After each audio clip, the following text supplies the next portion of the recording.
Welcome to marketing சவால்கள். இது brand புலியோடைய இன்னொரு பாட்காஸ்ட். இந்த பாட்காஸ்டினுடைய நோக்கம் என்ன அப்படின்னா, மார்க்கெட்டிங் வந்து ஒரு மிகப்பெரிய ஓஷன். அதில் நிறைய சவால்கள் இருக்குது, நிறைய மித்ஸ் இருக்குது, அதை பற்றியான தவறான புரிந்து கொள்ளுதல் இருக்குது. இதை பிரேக் பண்ணுறது, ஏன்னா அது ரொம்ப முக்கியம். ஏன்னா இன்றைக்கி ஒரு பிஸ்னஸோ இல்லை ஒரு சர்வீஸோ ஒரு ப்ராடக்ட்டோ சக்ஸஸ் ஆகணும் அப்படின்னாக்கா marketing plays a very vital role. Branding, marketing, sales பற்றி நிறைய கன்ஃபியூஷன்ஸ் இருக்குது. அதில் என்ன அதில் நிறைய விஷயங்கள் இருக்குது. இதை பற்றி இந்த டீட்டெயிலாக நம்ம பேச போகிறோம். சரி, இந்த பாட்காஸ்ட்டை வந்து எப்படி பண்ணலாம் அப்படின்னு நான் யோசிச்சப்போ எனக்கு இமீடியட்டாக என் மைண்டில் வந்தது என்னுடைய ஸ்டூடெண்ட் மன்சூர் தான்.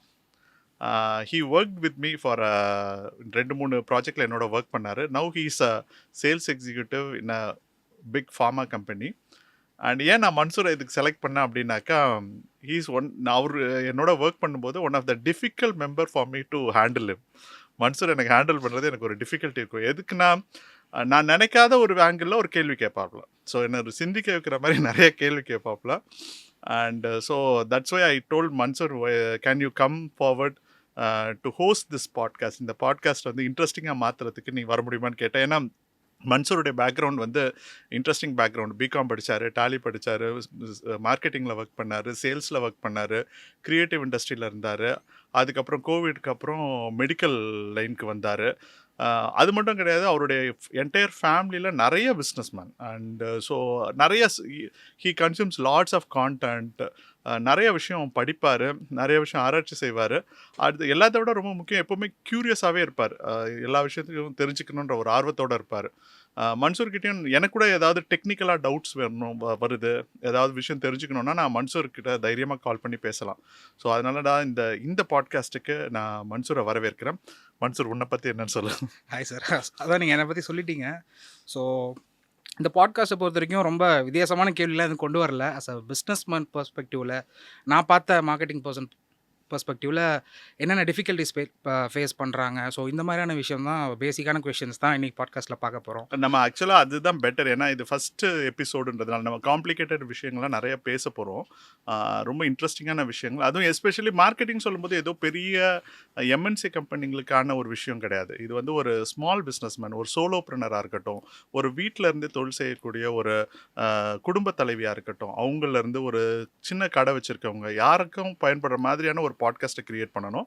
அதே சமயத்தில் இதனுடைய குவாலிட்டி அண்ட் ஸ்டாண்டர்ட் வந்து ஒரு இன்டர்நேஷ்னல் கான்டென்ட், அதாவது வெல் ரிசர்ச்ட் அண்ட் ஆத்தென்டிக் கான்டென்ட்டாக இருக்கணும்னு நான் ஆசைப்படுறேன். ஸோ என்னோடய ஃபர்ஸ்ட் கொஷின் பார்த்தீங்கன்னா, ஒரு பேசிக்கான கொஷின் தான் இது ஆக்சுவலி. ஸோ எல்லோரும் தெரிஞ்சுக்க வேண்டியது, நிறைய பேருக்கு இதை பற்றின புரிதல் இன்னும் இல்லாமல் இருக்குது. So what is marketing sir? மார்க்கெட்டிங்னா என்ன? கொஞ்சம் பிஸ்னஸ்மேன் பெர்ஸ்பெக்டிவில் பார்த்தா அது என்ன, இல்லை வேறு பர்சன்ஸ் பெர்ஸ்பெக்டிவில் பார்த்தா என்ன, அதை கொஞ்சம் டீட்டெயிலாக எக்ஸ்பிளைன் பண்ணுங்களா? இந்த மார்க்கெட்டிங் அண்ட் சேல்ஸ்ன்றது வந்து ஒரு புரியாத புதிர் நிறைய பேருக்கு. நிறைய பேருக்கு வந்து சேல்ஸ்மேனை கண்டாலே பிடிக்காது. நான் கூட அப்படி தான் இருந்தேன். நான் காலேஜ் முடிச்சுட்டு நாங்கள்லாம் வெளியில் வரும்போது அந்த சமயத்தில் பெரிய ஜாப்ஸ் எல்லாம் கிடையாது. எனக்கு அப்போ கிடைச்ச வேலை வந்து door to door book sale பண்ணுறது. டைம் மேகசினுடைய டைம் லைஃப் புக்ஸை வந்து நான் போய் சேல் பண்ணேன். அப்போ தான் எனக்கு மார்க்கெட்டிங் அண்ட் சேல்ஸ் பற்றி தெரிஞ்சது. அதில் என்ன ஒரு இன்ட்ரெஸ்டிங்கான விஷயம்னா, எனக்கு பிடிக்காம வேறு வழி இல்லாமல் தான் அதில் போய் சேர்ந்தேன். ஆனால் எனக்கு எடுத்த உடனே எனக்கு வந்து கன்வர்ஷன்ஸ் நிறையா இருந்ததுனால எனக்கு அது ரொம்ப பிடிச்சிருச்சு. அதுக்கப்புறமா அதை பற்றி நிறைய நான் தெரிஞ்சுக்கிட்டேன். என்னுடைய 24வது வயசில் வந்து நான் என்னுடைய ஓன் கம்பெனியை நான் க்ரியேட் பண்ணேன். எதனாலனா, நம்ம வந்து இன்னொருத்தர் ப்ராடக்டை சேல் பண்ணுறதுக்கு பதிலாக நம்ம ப்ராடக்டை சேல் பண்ணணும் அப்படின்னு சொல்லிட்டு ஜெனசிஸ் ஹவுஸ் ஆஃப் அக்கௌண்டன்ட்ஸ் நான் க்ரியேட் பண்ணேன். சார் ஆக்சுவலி லேட்டஸ்ட் ஸ்டேஜில் நானும் அதில் ஒரு மெம்பராக இருந்தேன். ஓகே, ஜெனசிஸில் எனக்கு அதில் ரொம்ப சந்தோஷம். அதாவது இந்த மாதிரி நிறைய ஸ்டூடெண்ட்ஸ் இருக்கிறாங்க. ஜெனசிஸை நான் க்ரியேட் பண்ணுறதுக்கு முன்னாடி நான் சேல்ஸில் தான் ப்ரிடாமினண்ட்டாக இருந்தேன். ஜெனசிஸ் ஆர்கனைசேஷன் ஒரு ஸ்மால் ஆண்டர்ப்ரனராக பெரம்பூரில் ஒரு சின்ன அளவில் நாங்கள் ஒரு க்ரியேட் பண்ண ஒரு பிராண்ட் வந்து இன்றைக்கி இந்தியா ஃபுல்லாக ரொம்ப பாப்புலராக இருக்குது. அந்த பிராண்டு இப்போதைக்கு ஆன்லைனில் மட்டும்தான் இருக்கிறோம். ஆனால் ஒரு டைமில் நாங்கள் பெரிய அளவில் ஃபிசிக்கல் சென்டர்ஸ்லாம் வச்சுருந்தோம். இந்த மார்க்கெட்டிங் வந்து ஏன் வந்து சிலருக்கு பிடிக்க மாட்டேங்குதுன்னா, மார்க்கெட்டிங் அப்படின்னாலே கழுத்தில் டை, வாயில் பொய் அப்படின்லாம் நம்ம ஊர் சொல்லுவாங்க. ஸோ மார்க்கெட்டிங்னாலே பொய் சொல்கிறது, ஏமாத்துறது, தப்பான வாக்குறுதிகள் குடுக்குறது. கிட்டத்தட்ட ஒரு அரசியல்வாதிகளுக்கு ஈக்குவலா அது உண்மை இல்லையா சார்? உண்மை தானே? அது மார்க்கெட்டிங் கிடையாது மன்சூர். Okay, okay. அதாவது நீ உண்மைய, நன்மைய வித்தினா தான் மார்க்கெட்டிங். பொய் சொல்றவன் சீட்டர் தான். அது சீட்டிங் பண்றவங்க வந்து மார்க்கெட்டிங் டெக்னாலஜியை யூஸ் பண்ணுவாங்க. அதுக்காக அவங்க பண்றது மார்க்கெட்டிங்கே வந்து பீட்டர் ட்ரக்கர் வந்து மார்க்கெட்டிங்கை ரொம்ப அழகா சொல்லுவார். நான் இதை பத்தி டீட்டெயிலா பேசுறேன். Will take some time on this. Okay, உன்னோட அடுத்த கொஸ்டின் முன்னாடி இது ஒரு நீண்ட நெடிய ஆன்சரா நான் கொடுத்தாகணும். மார்க்கெட்டிங் ஏன் முக்கியம்? என்ன மார்க்கெட்டிங்கிறது முதல்ல வந்து பொய் சொல்றதெல்லாம் மார்க்கெட்டிங் கிடையாது. சில சமயத்துல உண்மையை எக்ஸாஜரேட் வேணா பண்ணி சொல்லுவாங்க. ஓகே, ஒரு அழகியல் காரணத்துக்காகவோ இல்லை ஒரு கவர்ச்சிக்காகவோ கொஞ்சம் தூக்கி சொல்லுவாங்க. அதாவது அது என்ன சொல்றது, புகழ்தலோட சொல்லுவாங்க. பொய் சொல்றது வந்து மார்க்கெட்டிங் கிடையாது. ஏமாத்துறது மார்க்கெட்டிங் கிடையாது. மார்க்கெட்டிங்கிறது முதல்ல எங்க வந்தது அப்படின்றது முதல்ல நம்ம திங்க் பண்ணணும். கபீர்தாஸ் வந்து ஒரு சொன்னதா ஒரு கொட்டேஷன் சொல்லுவாங்க. தயிர் விற்கிறவங்க அதை தலையில வச்சு தெருவா விற்க வேண்டியிருக்கு, சாராயத்தை ஒரு இடத்துலயே வச்சு விற்கலாம் அப்படின்னு சொல்லுவார். ஒரு இடத்துல வைக்கிறாங்க, மக்கள்லாம் போய் லைன்ல நின்று வாங்குறாங்க அப்படின்னு சொன்னதா சொல்லுவாங்க. இதுல வந்து என்ன எக்கனாமிக்ஸ் இருக்கு? ஆக்சுவலி இந்த கொஸ்டின் வந்து நீங்கள் ஒரு மீட்டிங் நடந்துட்டு இருந்தது, நிறைய பேர் இருந்தாங்க, இதே கொஸ்டின் கேட்டீங்க. அதுக்கு நான் பதில் சொன்னேன். அந்த பதில் இப்போ திரும்பி சொல்கிற மாதிரி இருக்கும். ஏன்னா பாலோ தயிரோ வந்து இட்ஸ் அ பெரிஷபிள் குட், கெட்டு போகக்கூடிய குட்ஸ். அதனால் அதை நம்ம புஷ் பண்ணி ஆகணும். பட் சாராயம் என்ன சொல்வீங்க? இப்போ நல்ல விஷயம் தானா வித்துரும் தானே சொல்வீங்க. அப்புறம் ஏன் தெருவா போய் விற்க வேண்டியிருக்கு தயிரையும் பாலையும்? அதான் அதுக்கான அந்த ஷெல்ஃப் லைஃப் இருக்குல்ல. அது மட்டும் காரணம் கிடையாது, இன்னும் நிறைய காரணங்கள். அதாவது ஒரு காரணம் வந்து தயிர், பால், கீரை. இன்னைக்கு கூட கீரை வந்து இன்னைக்கு இப்போ தயிர் வந்து யாரும் கூவி விற்கிறது இல்லை. நான் சின்ன பிள்ளையா இருக்கும்போது கூவி விற்றதை பார்த்துருக்கேன். ஆனால் பால் வீடு வீடாக தான் வந்து போடுறாங்க. கீரை வந்து இன்னும் வரைக்கும் வந்து தெருவில் வயசானவங்க யாராவது, பெண்மணிகள் யாராவது வந்து விற்கிறத நம்ம பார்க்குறோம். ஆண்கள் வந்து விற்கிறத பார்க்குறோம். இந்த தள்ளுவண்டிகளை வச்சு விற்கிறதோ இல்லை கூடையில் எடுத்துகிட்டு விற்கிறதோ பார்க்குறோம். இதுக்கு என்ன காரணம் அப்படின்னா, ஒரு ப்ராடக்ட் வந்து உற்பத்தி ஆகிறது வந்து முக்கியம் கிடையாது. அது கன்சியூமர் கிட்ட போய் சேரணும். கன்சியூமர் அதை வாங்கினா தான் உற்பத்தியாளருக்கு அதுக்கான பணம் கிடைக்கும். ஸோ இதை எக்கனாமிக்ஸில் வந்து நம்ம சப்ளை செயின்னு சொல்கிறோம். அதாவது உற்பத்தியாளர், நுகர்வோர், இவங்களுக்கு இடையில வந்து ஒரு பாலம் தேவைப்படுது. இந்த பாலம் வந்து இதுக்கு முன்னாடி வரைக்கும் சந்தை அப்படின்ற ஒரு கான்செப்ட் மட்டும்தான், அதாவது மார்க்கெட் அப்படின்ற ஒரு கான்செப்ட் மட்டும்தான் இருந்தது 19th செஞ்சுரி வரைக்கும். 19th செஞ்சுரிக்கு அப்புறமா 19th செஞ்சுரி பிகினிங் இந்த மார்க்கெட்டிங்கிற வேர்டை வந்து யார் கிரியேட் பண்ணியிருப்பாங்க தெரியுமா உங்களுக்கு? சொல்லுங்கள். எக்கனாமிஸ்ட் தான் வந்து கிரியேட் பண்ணியிருக்காங்க. ஆக்சுவலி மார்க்கெட்டிங்கிற வேர்டு வந்து ஏன் எக்கனாமிஸ்ட் அதை கிரியேட் பண்ணாங்கன்னா, பிகினிங் ஆஃப் த செஞ்சுரியில் 19th செஞ்சுரியில் எக்கனாமிஸ்ட்க்கு இருந்த பிக்கஸ்ட் சேலஞ்ச் வந்து ப்ரைஸ். ஒரு பொருளினுடைய விலை பற்றிய டிமாண்ட், சப்ளை, இந்த மாதிரியான விஷயங்கள் தான் வந்து அவங்களுக்கு வந்து ரொம்ப முக்கியமாக ப்ராப்ளமாக இருந்தது. அப்போ இதில் மார்க்கெட்டிங் அப்படின்ற அந்த ஒரு எலிமெண்ட்டை வந்து ரொம்ப அதை புரிஞ்சுக்கிறதுக்கு ரொம்ப கஷ்டப்பட்டாங்க. இந்த கான்செப்டை எப்போ புரிஞ்சுக்கிட்டாங்களோ அன்னிலேருந்து பிஸ்னஸஸ் வந்து ரொம்ப ஃபாஸ்ட்டாக வளர ஆரம்பிச்சது. ஸோ ஃபர்ஸ்ட் வந்து மார்க்கெட்டிங் நம்ம கபீர்தாஸ் இதுலேருந்தே பார்ப்போம். பொருள் வந்து உற்பத்தி செய்யப்பட்ட இடத்துலேருந்து நுகர்வோர் அடையிறதுக்கான ஒரு காலக்கெடு ஒன்று இருக்குது, அது ஒரு விஷயம். ரெண்டாவது வந்து அது போய் அடையிறதுக்கு தேவையான டிரான்ஸ்போர்ட்டேஷன் இருக்குது. அதில் வந்து அதுக்கான விலை, மார்க்கெட்டு, தேவைகள், நிறைய ஃபேக்டர்ஸ் அதில் வருது. இதில் மார்க்கெட்டிங்கிறது என்ன அப்படின்னாக்கா, ஒரு கிளையண்ட், ஒரு கஸ்டமருக்கு வந்து தேவைப்படுற விஷயத்த தேவைப்படுற நேரத்தில் அவங்ககிட்ட கொண்டு போய் சேர்க்கணும். அதுதான் வந்து அதில் ரொம்ப முக்கியமான விஷயம். இந்த மார்க்கெட்டிங் அப்படின்னு நம்ம சொல்லும் பொழுது அகெயின் இப்போ என்ன ஆயிடுதுன்னா, இன்னைக்கு ஒரு பொருள் கிடையாது. இப்போ இன்னைக்கு பார்த்தீங்கன்னு வச்சுக்கோங்களேன், ஒரு நியூஸ் பேப்பர், ஈவன் கீரை விற்கிறவங்களே வச்சுக்கோங்க, 4 பேர் வருவாங்க ஒரு தெருவில். வந்து இப்போ அண்ணா நகர் மாதிரியான மெட்ராஸ் சிட்டியில் அண்ணா நகரோ இல்லை டி நகர், இந்த இடங்கள்லாம் பார்த்தீங்கன்னா பேப்பர் போடுறவங்களும் சரி, பால் விற்கிறவங்களும் சரி, இந்த மார்னிங் ஸ்நாக்ஸ் விற்கிறவங்களும் சரி, அதாவது இந்த இடியாப்பம் அதெல்லாம் விற்கிறவங்க 3-4 பேர் வருவாங்க. ஏன்னா ஒவ்வொருத்தருக்கும் ஒவ்வொரு டைமு, ஒவ்வொரு கிளையண்டல்ல ஒவ்வொரு செட் ஆஃப் இது இருக்கும். ஸோ இது வந்து ஒரு நுகர்வோர் கையில் கொண்டு போய் சேர்க்கறதுக்கான ஒரு விஷயம். இதையும் தாண்டி சில விஷயங்கள் நடந்து தான் ஆகணும். ஏன்னா இப்போ ஒரு ப்ராடக்ட்னு பொழுது வெறும் அது ப்ராடக்டாக போகிறது கிடையாது, அது வேல்யூ ஆடட் ப்ராடக்ட்ஸாக போகுது. வேல்யூ ஆடட் ப்ராடக்ட்ஸாக போகும்போது தான் பிஸ்னஸஸ்க்கு வந்து ப்ராஃபிட்ஸ் கிடைக்கும். ஸோ இதெல்லாம் வந்து அவங்க பண்ணணும்னா இந்த மார்க்கெட்டிங்கை பற்றி புரிஞ்சுக்கணும். இன்றைக்கி கிரியேட்டர்ஸ் ஆகட்டும், ஆண்டர்ப்ரனர்ஸ் ஆகட்டும், பிஸ்னஸ் மேன் ஆகட்டும், ரொம்ப கன்வீனியண்ட்டாக ஒரு தப்பை பண்ணிடுவாங்க. அது என்னென்னா டிஸ்கவுண்ட் பண்ணிவிடுவாங்க, மார்க்கெட்டிங் காஸ்ட்டை டிஸ்கவுண்ட் பண்ணிவிடுவாங்க. இன்றைக்கி இப்போது ஃபார் எக்ஸாம்பிள் ஒரு ஸ்மால் பிஸ்னஸ், இப்போ ஒரு வீடுங்களில் ஒருத்தருக்கு வேலை போயிடுதுன்னு வச்சுக்கோங்க, ஒரு மிடில் கிளாஸ் ஃபேமிலியில் வேலை போயிடுது, ஏதோ பிஸ்னஸ் பண்ணணும், வேலை கிடைக்கல, நம்ம வந்து நம்மளே சுயமாக பிஸ்னஸ் பண்ணலான்னா ஒரு 4-5 பிஸ்னஸ் தான் பண்ணுவாங்க. ஜென்ரலாக ஸ்டார்ட் பண்ணுவாங்க. ஒரு ஃபேன்சி ஸ்டோர் வைப்பாங்க, இல்லை லேடிஸ்க்கு அவங்க வீட்டில் வந்து மேக்கப்லாம் தெரியும் அப்படின்னா பியூட்டிஷியன் ஒரு பியூட்டி ஷாப் ஒன்று வைப்பாங்க. இல்லை ஒரு ஒரு கடை வைப்பாங்க, ஒரு ஷாப் ஒன்று வைப்பாங்க. இந்த மாதிரி நிறைய விஷயம் வச்சுருவாங்க. ஆனால் இது எல்லா காஸ்டெல்லாம் போடுவாங்க, மார்ஜின்ஸ் எல்லாம் செட் பண்ணுவாங்க, எல்லாமே பர்ஃபெக்டாக இருக்கும். ஒரு விஷயத்த அவங்களால கால்குலேட்டே பண்ண முடியாது. எப்படி அவங்க கஸ்டமரை ஈர்க்க போகிறாங்க, கஸ்டமர் அக்வசிஷன் எப்படி இருக்க போகுது, கஸ்டமரை அக்வயர் பண்ணுறதுக்கான காஸ்ட் அவங்களால கால்குலேட்டே பண்ண முடியாது. So many businesses fail because they don't understand marketing or value of marketing or add the cost of marketing into their business plan. So அதனால் மார்க்கெட்டிங்கை வந்து கரெக்டாக புரிஞ்சிக்காம எந்த ஒரு என்டர்பிரைஸும் எந்த ஒரு பிஸ்னஸுமே பண்ண முடியாது. மார்க்கெட்டிங், பிராண்டிங் அண்ட் சேல்ஸை வந்து நான் வந்து எனக்கான ஒரு டெஃபினிஷன்லாம் நான் சொல்வேன். எப்படி சொல்வேன் அப்படின்னா, பிராண்டிங் அப்படின்றது வந்து ஒரு ப்ராடக்டினுடைய அடையாளம் அல்லது ஒரு டிஸ்டிங்க்ட் ஐடென்டிட்டி.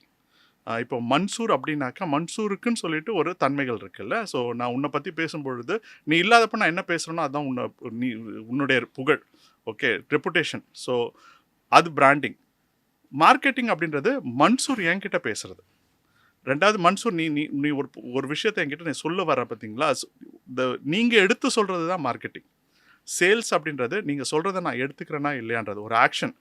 கரெக்டாக ஒரு டெக்னிக்கல் டெஃபினேஷன் கொடுக்கணும் அப்படின்னா, branding involves creating a distinct identity, marketing focuses on promotion and communicating the வேல்யூவை கம்யூனிகேட் பண்ணுறது, sales involves converting leads into actual purchase, ஒரு ஆக்ஷனபிள் ஒரு விஷயங்கள் நடத்துறது.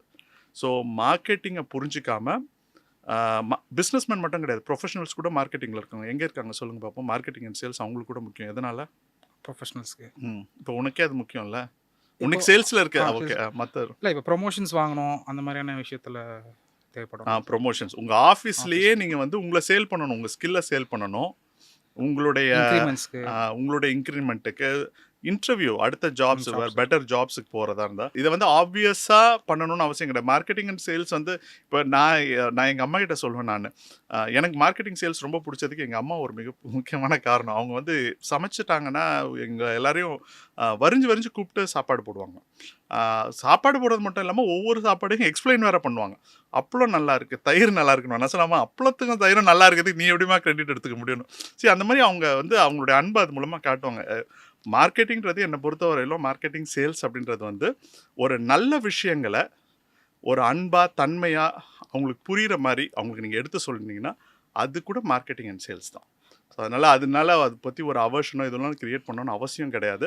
அப்படி பண்ணுற நிறைய பேரும் மார்க்கெட்டிங் தான் பண்ணிகிட்டு இருக்காங்க, அது வேறு விஷயம். சார், இந்த பிராண்டிங், மார்க்கெட்டிங், சேல்ஸ் பற்றின ஒரு எக்ஸ்ப்ளனேஷன் கொடுத்தீங்க. எனக்கு இதில் ஒரு விஷயம் தோணுது, அது கரெக்டாக என்னன்னு தெரியல. என்னென்னா, இப்போது பிராண்டிங் வந்து அந்த பிராண்டோட ஐடென்டிஃபிகேஷன், லைக் தட், அது மாதிரி சொன்னீங்க. ஸோ சேல்ஸ்ன்றது மார்க்கெட்டிங் மூலிமா சேல்ஸை ட்ரைவ் பண்ணுறது. ஸோ இந்த பிராண்டிங்கும் சேல்ஸும் இந்த மார்க்கெட்டிங் கனெக்ட் பண்ணுதா அப்படின்ற ஒரு கொஷின் மார்க் இருக்குது. அதை எதாவது எக்ஸ்பிளைன் பண்ண முடியுமா? ஆக்சுவலாக கனெக்ட் பண்ணணும். அன்றைக்கி நிறைய சமயத்தில் அது கனெக்ட் பண்ண மாட்டேங்குது. ஓகே, இப்போ ஒரு பிராண்டிங் அப்படின்றது வந்து உங்களை வந்து கஸ்டமர்ஸ் வந்து எப்படி பார்க்குறாங்க அப்படின்றதும், நீங்கள் கஸ்டமர்கிட்ட என்ன பேசுகிறீங்க, நீங்கள் கஸ்டமர்கிட்ட பேசுகிறீங்களா, அதுதான் மார்க்கெட்டிங். கஸ்டமர் உங்களை எப்படி பார்க்குறாங்கன்றது பிராண்டிங். அது ரெண்டும் கனெக்ட் ஆகணும். அப்படி கனெக்ட் ஆகலை அப்படின்னாக்கா you are doomed to fail. Okay, so obviously there won't be any sales. ஆமாம், ஆட்டோமேட்டிக்காக. இப்போ சேல்ஸ்ன்றது வந்து டிரான்சாக்ஷன் தான். இப்போ சேல்ஸ் வந்து எப்போ நடக்கும் அப்படின்னா, marketing build trust. Okay, branding வந்து ட்ரஸ்ட்டை பில்டு பண்ணுது, மார்க்கெட்டிங் வந்து ரிலேஷன்ஷிப்பை பில்டு பண்ணுது, டிரான்சாக்ஷன்ஸ் எது கொண்டு வருது, ரெவென்யூ, சேல்ஸ் கொண்டு வருது. ஸோ உங்களுக்கு வந்து ட்ரஸ்ட்டும் ரிலேஷன்ஷிப்பும் இல்லைன்னா சேல்ஸ் நடக்காது. கரெக்டாக? சரி, இப்போ இன்றைக்கி இன்ஃப்ளூயன்சர் மார்க்கெட்டிங்கில் ஏன் வந்து கம்பெனிஸ், இப்போது ஒரு பாட்காஸ்ட்டில் வந்து சுரேந்திரன் என்கிட்ட கேட்டான், ஏன் சார் எல்லா இன்ஃப்ளூயன்சர்ஸும் வந்து மோஸ்ட்லி இந்த ஸ்கேமிங் கம்பெனிஸு, கேம்பிளிங் கம்பெனிஸு, இவங்கெல்லாம் வந்து இன்ஃப்ளூயன்சர்ஸை நிறைய பேர் வந்து கேட்குறாங்களே அப்படின்னா, அவனுக்கு ரொம்ப தேவை. அவனுக்கு வந்து ட்ரஸ்ட்டு கிடையாது, அந்த பிராண்டு யாருக்கும் தெரியாது. ஸோ அவன் வந்து இன்னொருத்தருடைய ட்ரஸ்ட் மேலே ரெய்ட் பண்ணுறான். ஸோ அதனால தான் அவங்க வந்து இன்ஃப்ளூயன்சர்ஸ் கிட்ட போகிறாங்க. ஸோ அதனால் வந்து ஒரு ட்ரஸ்ட்டு பில்டு பண்ணணும், ரிலேஷன்ஷிப்பை பில்டு பண்ணணும், அதுக்கப்புறம் தான் டிரான்சாக்ஷன் நடக்கும். டைரெக்டாக டிரான்சாக்ஷன் நடந்தது அப்படின்னா அது ஒரு கமாடிட்டி சேலாக தான் இருக்கும், வேல்யூ ஆடட் சேலாக இருக்காது. ஓகே ஓகே சார், இப்போ நிறைய பிஸ்னஸஸ் பார்க்குறேன். ப்ரீவியஸாக ஒரு 10 இயர்ஸ் பிஃபோர்லாம் பார்த்தீங்கன்னா இந்த ட்ரெடிஷ்னல் வே ஆஃப் மார்க்கெட்டிங் வந்து நல்லா ஒர்க் ஆகும். இந்த நியூஸ் பேப்பரில் ஆட் கொடுக்குறது, இந்த போஸ்டர்ஸ் கொடுக்குறது அப்படின்ட்டு. பட் இப்போ அதோட தாக்கம் ரொம்ப கம்மியாக இருக்குது. அது எதனால? நீ ட்ரெடிஷ்னல் பிஸ்னஸ் நீ எதை சொல்கிறீங்க? Way of marketing, traditional way of marketing like நம்ம ட்ரெடிஷ்னல் மார்க்கெட்டிங்கை சொல்கிறீங்க? ட்ரெடிஷ்னல் ஓகே, மார்க்கெட்டிங்கை ட்ரெடிஷ்னல். சொல்கிறோம். அதாவது இப்போ நான் இது ஒரு பெரிய டிபேட். நான் ஒரு ட்ரெடிஷ்னல் பிராண்ட், ஒரு very big brand, it's a jewellery brand. அதனுடைய சிஇஓ கிட்ட நான் பேசிகிட்டு இருக்கும் பொழுது ஒரு ஸ்டேட்மெண்ட் சொன்னேன். முன்ன மாதிரி ட்ரெடிஷ்னல் இதெல்லாம் ஒர்க் ஆகிறது இல்லை அப்படின்னு ஒரு ஸ்டேட்மெண்ட் சொல்லிட்டேன். அவர் டக்குன்னு வந்து என்ன ப்ரூஃப், நீங்கள் எனக்கு சப்ஸ்டான்ஷியேட் பண்ணுங்க அப்படின்னு சொன்னார். நான் வந்து எப்படி பார்க்குறேன்னா, நாங்கள் வந்து ஒரு 15 வருஷத்துக்கு முன்னாடி 20 வருஷத்துக்கு முன்னாடி ஹிந்துவில் ஃபர்ஸ்ட் பேஜில் விளம்பரம் பண்ணோம். சோலஸ் அட்வர்டைஸ்மெண்ட் இருந்தது அப்போது. அதை ஒரு விளம்பரம் தான் கொடுக்க முடியும். ஹிந்துவில் ஃபர்ஸ்ட் பேஜில் நான் விளம்பரம் பண்ணேன் அப்படின்னா எனக்கு வந்து ஒரு நாளைக்கு 250 300 கால்ஸ் வரும். இன்றைக்கி அந்த மாதிரி கால்ஸ் வருதா அப்படின்னு பார்த்தாக்கா இல்லை. அதே சமயத்தில் அப்போது சின்ன பிராண்டாக இருக்கவங்க கூட ஒரு மேஜர் கேம்பெயின் பண்ணோம்னா ஹிந்துவை நாங்கள் அப்படியே போயிடுவோம். அதனால ஹிந்துவனுடைய இது குறைஞ்சிருச்சு அப்படின்னு சொல்ல முடியாது. அந்த ஹிந்து ரீடர்ஸு இல்லை ஹிந்து அதனுடைய டெமோகிராஃபி மாறிடுச்சு. டெமோகிராஃபி அப்படின்னாக்கா அதை வாசிக்கிறவங்க அவங்க வாங்குகிற தன்மைகள் மாறிடுச்சு அப்படின்னு தான் நான் சொல்லுவேன். அந்த மாதிரியான சில விஷயங்கள், இப்போ ஒரு போஸ்டர் ஒட்டுறதுன்றது, இன்றைக்கி வந்து போஸ்டர் ஒட்டுறது வந்து ஒரு அவ்வளோ ஒன்றும் நல்ல சிறப்பான விஷயமா பார்க்கப்படுறதில்ல. ஏன்னா நீங்கள் இன்னைக்கு மாநகராட்சிகள்லாம் போஸ்டர் ஒட்டுறத தடைப்படுறாங்க. அப்போது அதே மாதிரி ஹேண்ட்பில் கொடுக்குறதும் வந்து ரொம்ப காஸ்ட்லி எக்ஸசைஸ். அப்புறம் ஹேண்ட்பில் எல்லாரும் இடத்துலையும் போட்டுருவாங்க. ஒன்றும் இல்லை, நீங்கள் புக் எக்ஸிபிஷன்லாம் போனீங்கன்னா நிறைய ஹேண்ட்பில்ஸ் கொடுக்கும், கிரவுண்டெல்லாம் போட்டு வச்சுருப்பாங்க. நாங்களே கூட ஜெனசிஸ்க்கு நாங்கள் ஒரு முறை ஹேண்ட்பில் டிஸ்ட்ரிபியூட் பண்ணி அதுக்கப்புறம் அதெல்லாம் அல்ற வேலைக்கு நாங்கள் போனோம். ஸோ இப்போ வந்து உங்களுடைய மார்க்கெட்டிங்கே வந்து நீங்கள் உங்கள் பிராண்டுக்கு ஏற்ற மாதிரி ஒரு டீசெண்டாக பண்ணணுன்ற ஒரு எதிர்பார்ப்பு மக்கள்கிட்ட வந்துருச்சு. ஸோ அதனால் ட்ரெடிஷ்னல் ஒர்க் ஆகுது ஒர்க் ஆகலைன்றதை விட ட்ரெடிஷ்னலில் சில விஷயங்கள் வந்து மக்களே விரும்புறதில்ல. ஹோர்டிங்ஸ் கூட இப்போ ரொம்ப கம்மியாயிடுச்சு. சென்னையில் தமிழ்நாட்டில் வந்து ஹோர்டிங்ஸ் ரொம்ப ரொம்ப கம்மி. அண்ட் ஐ திங்க் ஏதோ லா ஏதோ இருக்குன்னு நினைக்கிறேன் ஹோர்டிங்ஸை தடை பண்ணுறதுக்கு சிட்டி லிமிட்டில். ஸோ அதனால் இந்த ஆப்பர்ச்சுனிட்டிஸ்லாம் இல்லாதனால எனிவே ஒரு பிஸ்னஸ்ன்னு ரன் பண்ணாக்க நீங்கள் மார்க்கெட்டிங் ஆளை கொண்டு வரத்துக்கு, அதாவது உங்களுடைய பொருளுக்கு வியாபாரம் பண்ணுறதுக்கு, உங்களுடைய கஸ்டமரை தேர்ந்தெடுக்கிறதுக்கு ஒரு இடம் உங்களுக்கு தேவை. ஸோ அதனால் இதில் வந்து ஒரு மேஜர் ஷிஃப்ட் நடந்திருக்கு. அதுவும் எஸ்பெஷலி பீப்புள் வந்து ஜியோக்கு அப்புறமா மொபைலில் there everybody having a digital life. இன்றைக்கி எல்லாருக்குமே ஒரு டிஜிட்டல் லைஃப்னு ஒன்று இருக்குது. அவங்களுக்குன்னு ஒரு டிஜிட்டல் லைஃப். அந்த டிஜிட்டல் லைஃப்குள்ளே நம்ம வந்து அவங்கள போய் ரீச் பண்ணுறதுக்கு பிராண்ட்ஸ் ட்ரை பண்ணுறாங்க. இதை வந்து நம்ம எப்படி சொல்லணும்னா, டெக்னிக்கலாக சொல்லணும்னா அவுட்பவுண்ட் மார்க்கெட்டிங், இன்பவுண்ட் மார்க்கெட்டிங்னு சொல்லுவாங்க. ட்ரெடிஷ்னல் அப்படின்னு சொல்கிறத விட இப்போ அவுட்பவுண்ட் மார்க்கெட்டிங்னா என்னென்னா TV, radio ads, even paid ads கூட அவுட்பவுண்டு தான். பிபிசி கூட வந்து அவுட்பவுண்ட் மார்க்கெட்டிங் தான். And display ads, trade shows, events நடத்துறது, பிரிண்ட் ஆட்ஸ், இதெல்லாம் வந்து அவுட்பவுண்டு. போஸ்டர்ஸ், இது எல்லாமே. இன்பவுண்டுன்னு சொல்லும் பொழுது வெப்சைட்ஸ் மூலமாக பண்ணுறது, SEO, content marketing, influential marketing, viral marketing, இதெல்லாம் வந்து இன்பவுண்ட் மார்க்கெட்டிங். இன்னைக்கு ஒரு காலத்தில் வந்து உங்களுக்கு கதவு தட்டி நமக்கு வந்து சேல் பண்ணுவாங்க. இன்றைக்கி அது மாதிரி பண்ண முடியுமா? பண்ண முடியாது. நீங்கள் கூட இன்றைக்கி மெடிக்கல் ரெப்பாக இருக்கீங்க, டாக்டர்ஸ் கிட்ட அப்பாயின்மெண்ட் வாங்க போக முடியாதுல்ல. ஓகே, இன்றைக்கி people are expecting privacy. They want you cannot go and just like that disturb somebody's time. So இப்போ நம்ம மாறி இருக்கோம். கல்ச்சுரலாக நம்மளுடைய எக்ஸ்பெக்டேஷன்ஸ் எல்லாம் மாறினதுனால நம்ம வந்து we have got in to that, என்ன சொல்கிறது, பார்ஜிங் மார்க்கெட்டிங்லேருந்து பெர்மிஷன் மார்க்கெட்டிங்க்கு மாறி இருக்கும். இது ஒரு பெரிய கான்செப்ட் மன்சூர். இதை பற்றி நம்ம இன்னொரு நாள் கூட பேசலாம். பெர்மிஷன் மார்க்கெட்டிங், செத்குடினுடைய புக் இருக்குது, அதை பற்றி ஒரு எக்ஸலண்ட் கான்செப்ட். அதாவது ஒருத்தர்கிட்ட அனுமதி வாங்கிட்டு மார்க்கெட்டிங் பண்ணுறது. ஓகே. ஸோ அந்த காலகட்டத்துக்கு நம்ம நகர்ந்து வந்திருக்கோம். ஸோ எந்த புது பிஸ்னஸ் பண்ணுறவங்களா இருந்தாலும் இந்த கால மாற்றத்தை புரிஞ்சிக்காம பண்ணக்கூடாது. Okay sir. அனுமதி வாங்கி பண்ணுறதுன்றீங்க, இப்போ அது டிஜிட்டலில் சாத்தியமா சார்? டிஜிட்டலில் அனுமதி வாங்குறதுனா எப்படின்னா, இப்போ ஃபார் எக்ஸாம்பிள் ஃபேஸ்புக்கோ யூடியூபோ உங்களுக்கு வந்து ஒரு விளம்பரத்தை காட்டுறாங்க. அவங்க உங்ககிட்ட அனுமதி வாங்கியிருக்காங்களா, வாங்கலையா? ஆப்வியஸ்லி அந்த அக்செப்ட் ஆல் அப்படின்னு கொடுக்கும்போது அவங்க இப்போ ஒரு இன்ஸ்டாகிராமை பார்க்கும்போது நீங்கள் வந்து இன்ஸ்டால் பண்ணும்பொழுதே பக்கமாக டேர்ம்ஸ் அண்ட் கண்டிஷன்லாம் நாங்கள் அக்செப்ட் பண்ணிக்கிட்டு தான் நீங்கள். ஸோ அப்போ அவங்க அனுமதி கொடுத்துட்டீங்க நீங்கள். ஸோ அதனால் அனுமதி டிஜிட்டலில் வந்து அனுமதி வந்து உங்களை ஆட்டோமேட்டிக்காக ஒரு டிஃபால்ட், நீங்கள் அனுமதி கொடுக்கல அப்படின்னா உங்களுக்கு அந்த ஆப்பை யூஸ் பண்ண முடியாது. ஸோ அதனால் அது நடந்துருச்சு. அது அவ்வளோதான். அது நீங்கள் விரும்பினாலும் நீங்கள் அந்த ஆப்பை பயன்படுத்தணும் அப்படின்னா அவங்க அவங்க போடுற விளம்பரங்களை நீங்கள் பார்த்து தான் ஆகணும். அப்படி இல்லை இல்லை உங்களுக்கு வேண்டாமா நீ ப்ரீமியம் வேணால் போய்க்கோ அப்படின்னு சொல்லி. அதில் ஆக்சுவலாக இன்னொரு முக்கியமான விஷயம், யூடியூப் வந்து ஒரு 3 months before first 500 million or something like that premium achieve பண்ணிட்டாங்க. தட் மீன் ப்ரீமியம் யூசர்ஸ்னாக்கா அவங்க ஆட் பார்க்க போகிறதில்ல.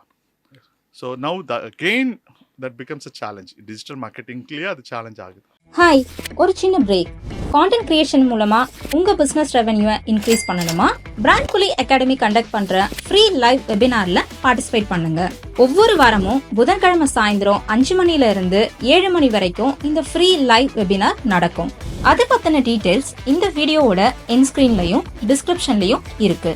இப்ப வீடியோவை தொடர்ந்து பாருங்க. அதான் சார். இப்போ இந்த யூடியூப் ப்ரீமியம் பற்றி பேசும்போது நிறைய பேர் ஆன்லைனில் இந்த யூடியூப் ஆட்ஸ் இதெல்லாம் நிறையா ரன் பண்ணுறாங்க. பட் இது 500 million is not just a small numbers. So இது மேலும் டெவலப் ஆகும். ஸோ அந்த டைமில் இந்த டிஜிட்டல் மார்க்கெட்டர்ஸ்க்கு இன்னும் கொஞ்சம் சேலஞ்ச் ஆகிடாது. 500 million பெரிய நம்பர்ன்றதை காட்டிலும் அந்த யார் அவங்கன்னு பார்த்தீங்கன்னா அவங்க தான் வந்து பர்ச்சேஸ் பவர் உள்ள பீப்புள். இன்றைக்கி ஒரு அட்வர்டைஸ்மெண்ட் பார்த்தா எனக்கு அனாயிங்காக இருக்குது, அதனால் நான் ப்ரீமியம் மாதம் 200 நான் ஸ்பெண்ட் பண்ணுறதுக்கு ரெடியாக இருக்குன்னு சொல்லிட்டு நான் போடுறேன். நானே வந்து ப்ரீமியம் வச்சுருக்கேன். நான் ஒரு ஃபேமிலி பேக் போட்டு வச்சுருக்கேன். Family pack I think 300 rupees per month என்னமோ வருது. நான் 300 rupees ஏன் போட்டு வாங்குறேன் அப்படின்னா எனக்கு அனாயிங்காக இருக்குன்னு வாங்குறேன். So that means I have a purchase power. So purchase power இருக்கிற எல்லாருமே அதை பண்ணிவிடுவாங்க. ஸோ பர்ச்சேஸ் பவர் இருக்கிறவங்க கிட்ட தானே நம்ம மார்க்கெட்டிங் பண்ணி ஆகணும் ஒரு ப்ராடக்ட்டை. ஸோ அவங்கள உங்களால் ரீச்சே பண்ண முடியாது.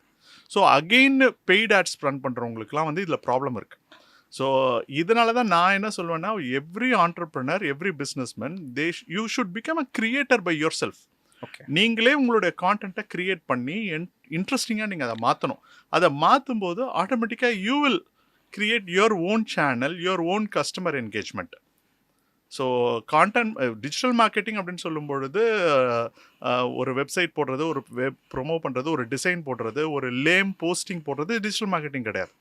இன்றைக்கி வந்து digital marketing most of the agencies ஆகட்டும், பீப்புள் ஆகட்டும், டிஜிட்டலில் எது போட்டாலும் டிஜிட்டல் நினைக்கிறாங்க. அப்படி கிடையாது. மார்க்கெட்டிங் வந்து ஒரு டிஃபைன்டு கோல் இருக்குது. அதுக்கான மெட்ரிக்ஸ் அதை ரீச் பண்ணணும். அது வந்து சேல்ஸாக கன்வெர்ட் ஆகணும். அதை கொண்டு வரத்துக்கான மெட்ரிக்ஸ் அதில் இருக்கணும். ஸோ அதை நீங்கள் பண்ணணும் அப்படின்னாக்கா இதனோட ரொம்ப அண்டர்லையிங்கான ஒரு விஷயம் என்ன அப்படின்னாக்கா, என்ன மெசேஜ் நீங்கள் கொண்டு போகிறீங்க, அதுதான் content marketing. Okay, so content சரியாக இல்லாமல் எந்த டிஜிட்டல் மார்க்கெட்டிங்கும் சரியாக ஒர்க் ஆகாது. அதை பற்றியும் நம்ம பேசலாம் சார். ஆக்சுவலி என்னோட நெக்ஸ்ட் கொஷின் அதோ தான் இருந்தது. என்னென்னா நிறைய பிஸ்னஸ்மேன்ஸ் கிட்ட பேசும்போது they are investing huge amount of money. So அவங்க பொட்டன்ஷியலோட கொஞ்சம் அதிகமாக மணி ஸ்பெண்ட் பண்ணுறாங்க. எதனால அப்படின்னு பார்த்தீங்கன்னா, நான் டிஜிட்டல் மார்க்கெட்டிங் போகிறேன், வெப்சைட் கிரியேட் பண்ணுறேன், ஸோ எனக்கு கஸ்டமர்ஸ் அதிகமாகும் அப்படின்னு உள்ளே இறங்குறாங்க. ஸோ கொஞ்ச நாள் கழிச்சு ரிவ்யூ கேட்கும்போது என்ன சொல்கிறாங்கன்னா, இல்லைப்பா லீட்ஸ் வந்து கரெக்டான லீட்ஸ் வர மாட்டேங்குது. So we're spending huge amount of money, எனக்கு என்னமோ அதுக்கான என்கொயரிஸ் வருது, பட் சேல்ஸ் கன்வெர்ட் ஆக மாட்டேங்குது அப்படின்ற ஒரு ப்ராப்ளமும் இது இருக்குது. பட் நீங்கள் சொல்கிறது பார்த்தா அந்த content marketing will work out அப்படின்ற மாதிரி தோணுது. But how it is possible and what is content marketing sir? இது ஆக்சுவலாக இந்த நீங்கள் கேட்குற இது வந்து என்னுடைய கிளைண்ட் ஒருத்தங்களோட வந்தது. அவங்க வந்து ஒரு தமிழ்நாட்டில் ஒரு மிகப்பெரிய ஒரு textile retail company. One of the most reputed, ரொம்ப பியூட்டிஃபுல்லாக பண்ணுவாங்க, ரொம்ப ரெப்யூட்டட். அவங்க வந்து டிஜிட்டலுக்கு எனக்கு தெரிஞ்சு அவங்க அளவுக்கு இன்னோவேட்டிவாக திங்க் பண்ணவங்களும் கிடையாது, இன்வெஸ்ட் பண்ணவங்களும் கிடையாது அந்த இண்டஸ்ட்ரியில். அவங்க அவங்களுக்கு தெரியுது. ஏன்னா இன்றைக்கி வந்து அமேசானோ, ஃப்ளிப்கார்ட்டோ, இல்லை ஒரு ஆன்லைன் ஸ்டோர்ஸோ, பிராண்டட் ஷர்ட்ஸ் கம்பெனிஸோ, பிராண்டட் கிளாத்திங் கம்பெனிஸ் எல்லாம் வந்து டைரெக்டாக வந்து கஸ்டமரை எடுத்துட்டாங்கன்னா ரீட்டெயிலுக்கு வராமல் போயிடுவாங்க. அதுக்காக இவங்க முன்னெச்சரிக்கை நடவடிக்கை அதை பண்ணாங்க. இதை பண்ணும்பொழுது என்ன நடக்குது அப்படின்னு நீங்கள் பார்த்தீங்கன்னா, மோஸ்ட் ஆஃப் த பீப்புள் வந்து இந்த ஆஃப்லைன் பிஸ்னஸ் பண்ணுறவங்க வந்து ஆன்லைனுக்குன்னு சொல்லிட்டு ஒரு டைனமிக்ஸ் இருக்குது. அதை மறந்துட்டு ஆஃப்லைனை அப்படியே ஆன்லைனுக்கு கன்வெர்ட் பண்ண ட்ரை பண்ணுவாங்க. அது வந்து ஒரு ஃபஸ்ட்டு மிஸ்டேக். இன்னொரு விஷயம் என்ன அப்படின்னாக்கா, நீங்கள் பண்ணுற மார்க்கெட்டிங், அதாவது டிஜிட்டல் மார்க்கெட்டிங் வந்து ரொம்ப ஜட்ஜ்மெண்டல். ஓகே, இன்றைக்கி வந்து உனக்கு ஒரு அட்வர்டைஸ்மெண்ட் பிடிக்கலன்னு நீ ஈஸியாக பிளாக் பண்ணிடலாம். கரெக்டாக வேண்டான்னு நீ சொல்லிடலாம், ரிப்போர்ட் பண்ணிடலாம். அண்ட் இந்த மாதிரிலாம் இருக்கிறதுனால உங்களுடைய கான்டென்ட்டை வந்து நீங்கள் கரெக்டான மெசேஜிங் எடுத்துகிட்டு போகணும். எனக்கு ஒரு ரொம்ப பிடிச்ச திருக்குறள், தோன்றிற் புகழோடு தோன்றுக அஃதிலார் தோன்றலின் தோன்றாமை நன்று. அந்த குறளுக்கு வந்து நீங்கள் ஒருத்தர் முன்னாடி தோன்றுனீங்கன்னா ஒரு புகழ் இருக்கணும். அந்த புகழ்னாக்க ஒரு நற்செய்தி இருக்கணும், ஒரு நல்ல குட் நியூஸ் உங்ககிட்ட இருக்கணும், இல்லை ஒரு நல்ல மெசேஜ் உங்கள் கையில் இருக்கணும், இல்லை ஒரு நல்ல ஆஃபர் உங்கள் கையில் இருக்கணும். இல்லை ஒரு நாவல்ட்டி உங்கள் கையில் இருக்கணும். அது இல்லைன்னா நீங்கள் அவங்க முன்னாடி தோன்றாதீங்க. ஸோ அதனால டிஜிட்டல் மார்க்கெட்டிங் பண்ணுறவங்க நல்ல கான்டென்ட் இல்லாமல் போயிடுவாங்க. Without good content, without good design, without good video R எதுவுமே ஒரு மாதிரி லேமாக போயிடுவாங்க. ஆஃப்லைனில் ஆல்ரெடி ஏற்கனவே பண்ண ஒரு விளம்பரம் இருக்கும், ஒரு ஃப்ளையர் இருக்கும், அதை எடுத்துகிட்டு அதில் போட்டுருவாங்க. ஆனால் ஆன்லைனுக்குன்னு சொல்லிட்டு தனி பிஹேவியர் இருக்குது. ஆன்லைனுக்கு கிரியேட் பண்ணுற கான்டென்ட்டே வந்து ஆல்டுகெதர் டிஃப்ரெண்ட். ஸோ அதுக்காக நீங்கள் அதை ரெடி பண்ணி எடுத்துகிட்டு பண்ணாதான் மட்டும்தான் டிஜிட்டல் வந்து ஒர்க் ஆகும். Most of the traditional businessman வந்து எனக்கு டிஜிட்டல் மார்க்கெட்டிங் ஒர்க் ஆகலாம் அப்படின்றதெல்லாம் சொல்கிறது எப்படின்னா, சீச்சி இந்த பழம் புளிக்கும் அந்த மாதிரி கான்செப்ட். நாங்கள் ட்ரை பண்ணோம். இதுக்கு காரணம் என்ன, இவங்க அதுக்கான புரிதல் கிடையாது. இவங்களோட புரிஞ்சு வேலை செய்கிற அளவுக்கு பொறுமையும் ஏஜென்சிக்கும் இல்லை, பட்ஜெட்டும் இல்லை. ஏஜென்சிஸ்க்கும் பெரிய பட்ஜெட்ஸ் எல்லாம் கிடையாது. ஏன்னா ட்ரையல் தானே பார்க்குறாங்க. சரி, நீங்கள் வந்து இப்போது ஒரு நாங்களே வந்து ஒரு பிராண்டுக்கு வந்து ஒரு யூடியூப் சேனல் ரன் பண்ணுறதுக்கு நாங்கள் சைன்அப் பண்ணியிருந்தோம். அந்த பிராண்டினுடைய மார்க்கெட்டிங் பட்ஜெட்டில் 0.01% தான் எனக்கு அவங்க கொடுக்குற பட்ஜெட். அந்த பட்ஜெட் அவங்க எக்ஸ்பெரிமெண்டலாக தான் பார்க்குறாங்க. அண்ட் ஆல்சோ உங்களுக்கு வந்து மோஸ்ட் ஆஃப் த டைம் வந்து டிஜிட்டல் மார்க்கெட்டிங் வந்து small companies, first generation businessman இவங்கெல்லாம் பண்ணுறதுனால அவங்களுக்கு வந்து ஒரு ஹெவி ப்ரெஷர் கொடுப்பாங்க. இந்த பெரிய பிராண்ட்ஸ் என்ன மாதிரி ப்ரெஷர் கொடுப்பாங்கன்னா, ரிசல்ட் கொடுக்குறது. ஆனால் அவங்க பண்ணுற தப்புகளுக்கு வந்து அவங்களால மன்னிச்சிட முடியும். அதே ஒரு டிஜிட்டல் மார்க்கெட்டிங் பண்ணுற தப்பை வந்து மன்னிக்க முடியாத மாதிரி ஹேண்டில் பண்ணுவாங்க. ரெண்டாவது, டிஜிட்டல் மார்க்கெட்டிங்கில் வந்து மைண்ட் ஒர்க், நாலேஜ் ஒர்க் ரொம்ப ரொம்ப அதிகம். அதை வந்து அவங்க வந்து கன்சிடரே பண்ண மாட்டாங்க. ஸோ மெட்டீரியல் காஸ்ட்டு, மெட்டீரியலிஸ்டிக்காக அதை கால்குலேட்டே பண்ண முடியாது உங்களால். So this is also one reason. அதாவது belittling the digital marketing agency or ignoring the content marketing strategy, இதெல்லாம் ஒன் ஆஃப் த ரீசன். ஆனால் இதுக்கு ஸ்ட்ரெயிட் ஆப்போசிட்டாக ஒரு விஷயம் நடக்குது. இன்றைக்கி நிறைய ஸ்டார்ட் அப்ஸ், நிறைய ரீட்டைல் பிராண்ட்ஸ், நிறைய ட்ரெடிஷ்னல் பிஸ்னஸஸ் ஆன்லைன் மாடல்லையே லான்ச் பண்ணுறாங்கல்ல, அவங்க சிக்னிஃபிகண்ட்டாக சக்சீட் ஆகிடுறாங்க. அதான் சார். ஆக்சுவலி என்னோட நெக்ஸ்ட் கொஸ்டின் அதுதான். அது நீங்கள் முன்னாடியே வந்துடுறீங்க அதுக்கான கனெக்ட் ஆகும். ஸோ ஒரு பெரிய பிஸ்னஸ் மேன், ஒரு is based on Coimbatore. But அவர் என்ன ஃபீல் பண்ணுறாருன்னா, இப்போ வர சின்ன சின்ன பசங்களாம் டாப்பில் போயிடுறாங்கப்பா, அதே தான். But he offers great service. அவர் ஆஃபர் பண்ணுற சர்வீஸ் அண்ட் ப்ராடக்ட்ஸ் வந்து இட்ஸ் எக்ஸ்ட்ராடினரி, நல்ல ஒரு ப்ராடக்ட் அண்ட் சர்வீஸ். ஸ்டில் அவர் வந்து ஒரு ஸ்டார்ட் அப் பிஸ்னஸ்க்கு இவர் வல்னரபிளாக ஃபீல் பண்ணுறாரு. ஆமாம், இன்னைக்கு பட் அது சொல்லிடுறேன். ஸோ அதை நான் அனலைஸ் சும்மா பண்ணி பார்க்கும்போது என்னென்னா, தே ஹாவ் ஒரு ஒரு நல்ல கண்டென்ட்டில் ஒரு வீடியோ. ஸோ அவங்களோட ஒரு போர்ட்ஃபோலியோஸ் வந்து நல்லா இருக்குது. ஸோ மேபி அதை பார்த்துட்டு மக்கள் வந்து இவனோட ஷேர் வந்து அவன் எடுத்துக்கிறானோ அப்படின்ற மாதிரி தோணுது. இல்லை, அப்படி கிடையாது. எல்லா ஏரியாலையுமே மார்க்கெட்ஸ் வந்து எக்ஸ்பேண்ட் ஆகிட்டே தான் இருக்குது இல்லையா? எக்கனாமி எக்ஸ்பேண்ட் ஆகும்போது மார்க்கெட்ஸும் எக்ஸ்பேண்ட் ஆகுது, கன்சப்ஷன் எக்ஸ்பேண்ட் ஆகுது, அதனால வந்து எக்கனாமிக் வேல்யூஸும் எக்ஸ்பேண்ட் ஆகுது. நீங்கள் வந்து ஒரு ட்ரெடிஷ்னல் பிஸ்னஸில் பிரிக் அண்ட் மார்ட்டரில் ஒரு கடை வச்சு நீங்கள் ஒரு பண்ணிகிட்ருக்கீங்கன்னு வச்சுக்கோங்களேன். நீங்கள் ஒரு டெய்லர் ஷாப் வச்சுருக்கீங்கன்னு வச்சுக்கோங்க. உங்களுக்குன்னு சொல்லிட்டு ஆல்ரெடி ஒரு கிளைண்டல் இருப்பாங்க, உங்களுக்குன்னு ஒரு பேண்ட் வித் இருக்கும், இவ்வளோ தான் பண்ண முடியும்னு இருக்கும். திடீர்னு ஒரு ஆன்லைனில் வந்து ஒரு ஃபேஷன் டிசைனர் வந்து அவன் தைக்கிற டிசைன்ஸ் எல்லாம் போட்டு இன்ஸ்டாகிராமில் போட்டுகிட்டே இருக்கான். ஒரு குறிப்பிட்ட டைம் மேலே அவனுக்கு ஆர்டர்ஸ் அதிகமாக இருக்குது. அவன் வந்து ஷாப்பே வச்சில்ல, அவன் வீட்டில் தான் இருந்து பண்ணுறான். ஸோ அவனுக்கு வந்து ஆர்டர்ஸ் வருது. அவனுக்கு வந்து he also gets a premium amount. அப்படின்னாக்கா இந்த ட்ரெடிஷ்னல் டெய்லர் வந்து என்னப்பா அந்த பையனுக்கு ஒன்றுமே தெரியாது, அவன் வந்து இவ்வளோ ஏர்ன் பண்ணுறான், அவன் இது பண்ணுறான் அப்படின்னு பார்ப்பாங்க. ஆக்சுவலாக என்ன ப்ராப்ளம்னா, இவருக்கு வந்து he is tied up with location, he is tied up with this brick and mortar store. அவன் ஆரம்பமே டிஜிட்டலில் தானே ஆரம்பிச்சிருக்கான். ஸோ அவனுக்கு வந்து இருக்கிற அட்வான்டேஜே வந்து அவனுடைய திங்கிங்கே எப்படின்னா, என்னை பார்க்க, அதாவது என்னுடைய கஸ்டமரை நான் வேறு விதமாக போய் ரீச் பண்ண போகிறேன். அவனுக்கு ஒரே ஒரு பேட்டர்னில் ஒரே ஒரு விஷயம் மட்டும் தான் செய்ய முடியும். ஆனால் அதே அவங்க நூற்றுக்கணக்கான பேருக்கு அவன் அதை செய்வான். ஸோ இந்த மாதிரியான விஷயங்கள் இருக்கிறதுனால டிஜிட்டலுக்கு நீங்கள் ஒரு பிஸ்னஸ் பண்ணும்போது அதுக்கு ஸ்ட்ராட்டஜி டிஃப்ரெண்ட். நீங்கள் சேம் மெத்தடை வந்து இதுக்கு யூஸ் பண்ணவே முடியாது. அகெயின் இப்போ பார்த்தீங்கன்னு வச்சுக்கோங்களேன், இவங்க வந்து ப்ராடக்டை வந்து இப்போ கான்டென்ட் மார்க்கெட்டிங்கில் வந்து இது கரெக்டாக சொல்லணும்னா, the fashion designer, what he does is he educates his customer. Okay, he educates his customer about material, design and all these things at free of cost. And he which traditional business won't do. ட்ரெடிஷ்னலுக்கு நான் உனக்கு material பற்றிலாம் நீ explain பண்ணவே மாட்டேன். நீ என்ன thread use பண்ண போகிற, நீ என்ன பட்டன் யூஸ் பண்ண போகிற, நீ என்ன மாதிரியான ஸ்டிச் யூஸ் பண்ண போகிற, நீ என்ன மாதிரியான ஒர்க் பண்ண போகிற, அதெல்லாம் வந்து நீ சொல்கிறதுக்கு டைம் இருக்காது. ஏன்னா நீ ஆர்டர் வாங்கி போடுறதுக்கு தான் டைம் இருக்கும். அது உனக்கு பழக்கமும் கிடையாது. So educating audience is a content. Educating audience and creating awareness and building trust and after that doing the transaction. Okay. So அப்போ வந்து he gets premium. And also if he is able to அவர் வந்து அதை கரெக்டாக அவர் பண்ணிட்டாருனாக்கா அது அவருக்கு continuous பிஸ்னஸாகவும் வருது. So இப்போ content marketing அப்படின்ல இன்னொரு முக்கியமான விஷயம் என்னென்னா, பிஸ்னஸில் வந்து இப்போ குறிப்பாக போஸ்ட் கோவிட் வேர்ல்டில் ஒரு பெரிய விஷயம் நடந்திருக்கு. கான்டென்ட் நிறைய கிரியேட்டர்ஸ் வந்து பிஸ்னஸ் மேனாக மாறும்போது எப்படி பண்ணுறாங்கன்னா, அவங்களுக்குன்னு சில ப்ராடக்ட்ஸை ஃபஸ்ட்டு ட்ரெடிஷ்னலாக எப்படின்னா, நீ வந்து ஒரு பிஸ்னஸ் மேன் ஆகணும் அப்படின்னாக்கா ஒரு மார்க்கெட்டை ஐடென்டிஃபை பண்ணணும். அந்த மார்க்கெட்டுக்கு தேவையான ப்ராடக்ட்டையோ சர்வீஸையோ நீ கிரியேட் பண்ணணும். அதை கிரியேட் பண்ணிவிட்டு அந்த மார்க்கெட்டுக்கு எடுத்துகிட்டு போகணும். அப்படி பண்ணும்போது அந்த ப்ராடக்ட்டை சர்வீஸையோ கிரியேட் பண்ணுறதுக்கு உனக்கு ஒரு காஸ்ட் ஆகுது. அந்த காஸ்ட்டு ப்ளஸ் மார்க்கெட்டிங் காஸ்ட்டு வச்சு தான் அவருக்கு நீங்கள் விலையாக விற்கணும்.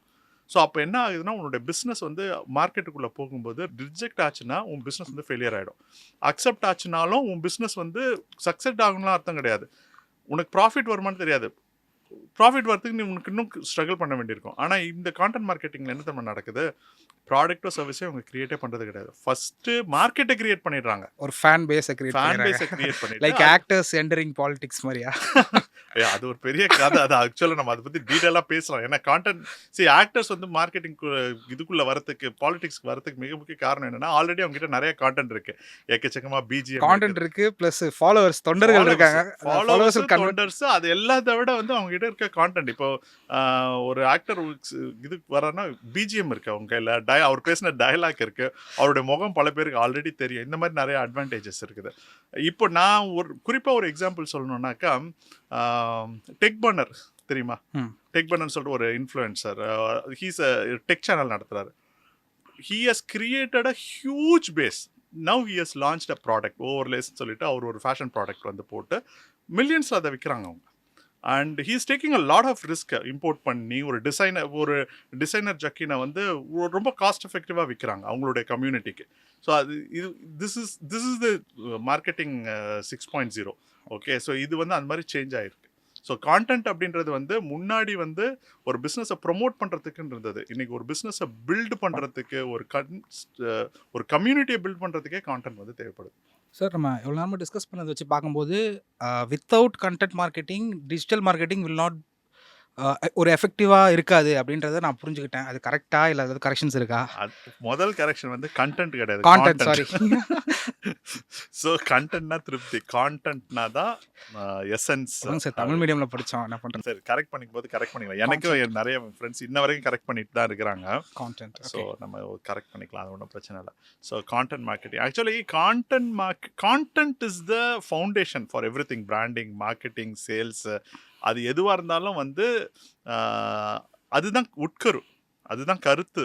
ஓகே, ஸோ அதை வந்து காம்ப்ரமைஸ் பண்ணிட்டாங்க அப்படின்னா எதுவுமே ஒர்க் ஆகாது. கான்டென்ட்டை காம்ப்ரமைஸ் பண்ணிட்டாங்க, கான்டென்ட்டுக்கு ஃபோக்கஸ் கொடுக்கல அப்படின்னா அகெயின்ஸ்ட் கான்டென்ட் வந்து டிஜிட்டல் மார்க்கெட்டிங் கம்பெனியுடைய பொறுப்புன்னு நான் நினைக்க மாட்டேன். அது ஆண்டர்ப்ரனருடைய பொறுப்பு. I know an entrepreneur, I know a business man, he is very super successful in his niche. Okay, from the beginning he is not a trained marketing person or he is not a generational businessman. ஆனால் அவருக்கு வந்து தன்னுடைய business எப்படி இருக்கணும், அது என்ன message சொல்லணும் அப்படின்றத விஷுவலைஸ் பண்ணக்கூடிய தன்மை இருந்தது. ஸோ அவர் வந்து அதை ரொம்ப அழகாக அதை கட்டமைச்சிருந்தார். அதனால் ஒரு ஆண்டர்ப்ரனர் தான் வந்து தன்னுடைய பிஸ்னஸ் வந்து யாருக்கானது, அதுக்கான அடையாளம் என்ன, என் பிஸ்னஸ் வந்து மக்கள் எப்படி பார்க்கணும், நான் மக்கள்கிட்ட என்ன பேசணுன்றது வந்து ஒரு பிஸ்னஸ் மேனுடைய கடமை. Content marketing strategies like me are you content marketing strategies என்ன பண்ணலான்னா, இந்த மாதிரியான ஒரு ஆண்டர்ப்ரனருக்கு நம்ம ஹெல்ப் பண்ணி அவங்களுக்கு ஃபைன் டியூன் பண்ணலாம். ஆனால் அந்த உட்கருவை தாங்கிறது அது வந்து ஒரு ஆண்டர்ப்ரனரோட கடமை நான் நினைக்கிறேன். ஸோ ஒரு ஏஜென்சி கூட ஒர்க் பண்ணாலுமே அந்த ஆண்டர்ப்ரனரோட ப்ரெசன்ஸ் இருக்கணும். ஸோ ஆமாம், இன்னைக்கு ஆண்டர்ப்ரனர்ஷிப்பில் வந்து மிக முக்கியமான விஷயமே வந்து பீட்டர் ரக்கர் சொல்வார், business has only one function. அது என்னென்னா adding and keeping customers, creating and keeping customers. Business has only 2 functionalities, that is innovation and marketing. So இந்த ஆங்கிளில் நீங்கள் பார்த்தீங்கன்னா எந்த ஒரு பிஸ்னஸ் மேனாக இருந்தாலும் அவங்க வந்து மார்க்கெட்டிங் இன்னைக்கு வந்து நம்ம வந்து பில்கேட்ஸையோ ஸ்டீவ் ஜாப்ஸையோ மார்க் ஜுக்கர்பர்கையோ நம்ம வந்து ஒரு பெரிய ஒரு டெக் ஜெயண்டாக பார்க்குறோம். அதே சமயத்தில் அவங்க ஒண்டர்ஃபுல் மார்க்கெட்டர்ஸ், எக்ஸலன்ட் மார்க்கெட்டர்ஸ். நீ இப்போ கூட பார்த்தீங்கன்னா ஸ்டீவ் ஜாப்ஸினுடைய மார்க்கெட்டிங் பிளான் எல்லாம் இன்ன வரைக்கும் ரொம்ப அவருடைய ஃபர்ஸ்ட் மேக் அட்வர்டைஸ்மெண்ட். அதே மாதிரி வந்து அவர் வந்து பெப்சிகோனுடைய சிஇஓவாக இருந்தவரை தன்னுடைய ஆர்கனைசேஷனுக்கு சிஇஓவாக கொண்டு வந்தார். அது அவருக்கு பேக் ஃபயர் ஆச்சு, அது வேற விஷயம். ஆனால் என்ன ஒரே ஒரு விஷயம்னா ஒரு மார்க்கெட்டிங்க்கு வந்து ஒரு பிஸ்னஸுக்கு டெக் பிஸ்னஸ்க்கு கூட எந்த அளவுக்கு இம்பார்ட்டன்றதை அவங்க புரிஞ்சு வச்சுருந்தாங்க. ஆனால் நம்ம வந்து மார்க்கெட்டிங்கையோ சேல்ஸையோ டிமின் பண்ணுறோம், அப்படி இல்லைன்னா அதை இக்னோர் பண்ணுறோம். இது ரெண்டுமே கரெக்ட் கிடையாது. ஸோ அதனால் இது ரெண்டுத்துக்கும் சாரமாக இருக்கிறது கான்டென்ட்ன்றது வந்து அந்த பிஸ்னஸ்னுடைய அடையாளம், நீங்கள் சொல்ல வர மெசேஜ். ஆரம்ப காலத்துலேருந்து உங்க கூட ட்ராவல் பண்ணதுலேருந்து எந்த ஒரு விஷயமா இருந்தாலும் ஒரு திருக்குறளை போட்டு அதுக்கு ஒரு விளக்க உரையை கொடுத்து அந்த சுச்சுவேஷனோட அதை கனெக்ட் பண்ணிடுவீங்க. ஸோ திருக்குறளில் கான்டென்ட் மார்க்கெட்டிங்கை பற்றி எதனா இருக்கா? திருவள்ளுவர் காலத்தில் கான்டென்ட் மார்க்கெட்டிங் டிஜிட்டல் மார்க்கெட்டிங்லாம் இருந்ததா? ஆப்வியஸ்லி டிஜிட்டல் மார்க்கெட்டிங் இருக்காது. கான்டென்ட் மார்க்கெட்டிங் ஏதாவது பண்ணியிருக்காங்களா?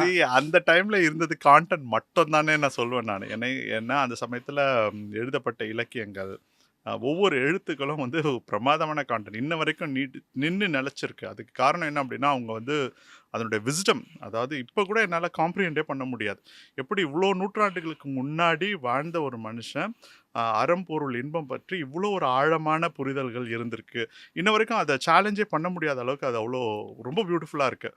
கான்டென்ட்டோட இம்பார்ட்டன்ஸ், அதாவது சொல்வன்மை பற்றி பேசியிருக்கிறாரு, அவையறிதல் பற்றி பேசியிருக்கிறாரு, அவை அஞ்சாமை பற்றி பேசியிருக்கிறாரு. இந்த மாதிரி நிறைய விஷயங்கள், அதாவது பேச்சு, கல்வி, சபை முன்னாடி பேசுகிற இந்த விஷயங்கள் எல்லாமே பேசியிருக்காரு. இது எல்லாமே வந்து கான்டென்ட்டுக்குள்ளே தான் அடங்கும். ஓகே, இந்த குரல் வந்து இந்த கான்டென்ட் மார்க்கெட்டிங்கான ரொம்ப ஆப்டானது. ஆக்சுவலாக நம்மளுடைய இந்த பாட்காஸ்ட் இருக்கு இல்லையா, மார்க்கெட்டிங் சவால்கள், ஒவ்வொரு பாட்காஸ்ட்டுக்கும் நான் வந்து ஒரு தீம் வைப்பேன்.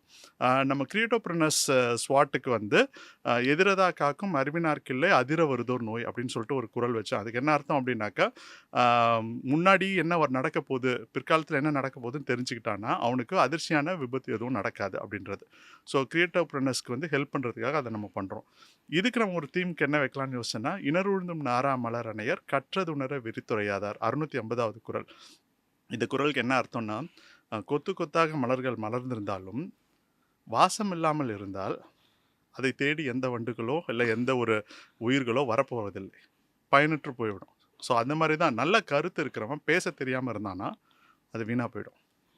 இதை நான் எப்படி பார்க்குறேன் அப்படின்னா, நல்ல பிஸ்னஸ், நல்ல ப்ராடக்ட் வச்சிட்ருக்கவங்க அதை கொண்டு போய் மார்க்கெட் பண்ணாமல் போனாங்கன்னா அந்த ப்ராடக்ட்டும் அந்த கம்பெனியோ அல்ல அந்த பிஸ்னஸோ அழிஞ்சிரும். அதனால் யாருக்கு நஷ்டம்?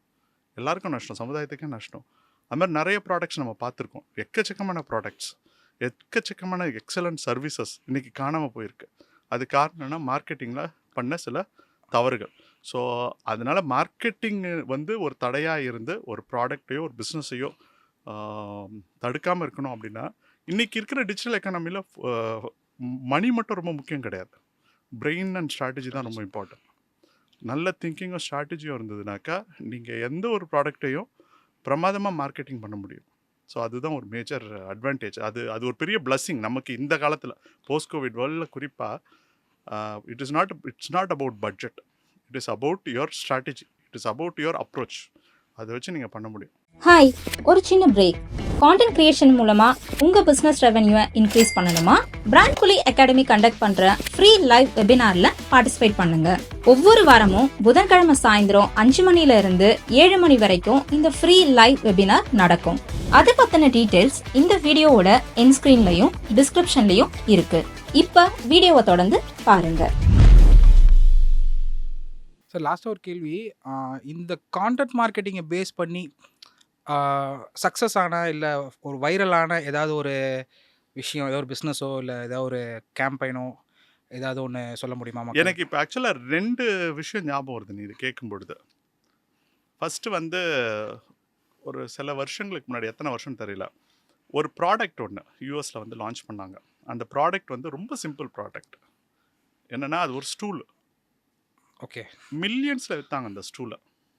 என்ன ஸ்டூல் அப்படின்னு கேட்டிங்கன்னா, மலச்சிக்கல் வரவங்களுக்கு காலை தூக்கி வச்சுட்டு வெஸ்டர்ன் டாய்லெட் யூஸ் பண்ணாக்கா அந்த மலச்சிக்கல் போகுன்றது அது ஒரு காலை கொஞ்சம் குந்த வச்சு டாய்லெட் போனாக்கா மலச்சிக்கல் தீரும்ன்ற அந்த ஒரு சிம்பிள் கான்செப்டை வச்சுட்டு அந்த ஸ்டூலை மில்லியன் கணக்கில் விற்றாங்க. இது வந்து ஒரு டேபு சப்ஜெக்ட். ஆமாம். ஒரு டிவியில் உட்காந்து மலச்சிக்கல் பற்றி ஓப்பனாக பேச முடியாதுல்ல. ஸோ இப்போ இவங்க என்ன பண்ணியிருந்தாங்க, ஒரு பியூட்டிஃபுல் கிரியேட்டிவ் ஆட் பண்ணியிருந்தாங்க. கிரியேட்டிவ்னா சூப்பர் அமேசிங் கிரியேட்டிவ். அதனுடைய கிளிப்பிங்ஸ் எல்லாம் என்னோட எடிட்டரில் போடுவாங்க.